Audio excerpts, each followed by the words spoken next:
Sa kaugnay na balita, upang mas matugunan naman ang mga suliranin sa sektor ng edukasyon, inilunsad ng Department of Education o DepEd ang kanilang mas pinalawig na 2025 summer programs para sa lahat ng antas ng mga mag-aaral. Ang mga detalye tutukan sa report ni Dustin Bayog.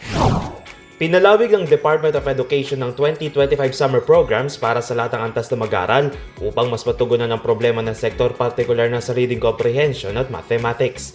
Ayon sa DepEd, bibigyang pansin ang summer program sa pag-aaral sa phonics, fluency, vocabulary at comprehension sa pagbabasa, habang tututukan din ang kakayahan ng mga mag-aaral pagdating sa number sense, basic operations at problem solving. Kabilang dito ang bawat bata makabasa program na nakatuon sa mga grade 1 hanggang grade 3 learners sa Region 9. Habang ang literary remediation program naman ay susuportahan ng mga grade 3 learners sa buong bansa maliban sa Region 9 na may mababang resulta sa Comprehensive Rapid Literacy Assessment. Ilan pa sa programa ang Summer Academic Remedial Program para naman sa mga grade 4 hanggang grade 12 students na mayroong hindi naipasa na subject ngayong school year. Tuloy-tuloy din ang mga remediation programs sa mga regional office pagdating sa reading at math support upang masiguro na handa sa susunod na grade level ang mga estudyante. Samantala, magbibigay naman ng insentibo ang DepEd para sa mga guro na magiging bahagi ng mga summer program.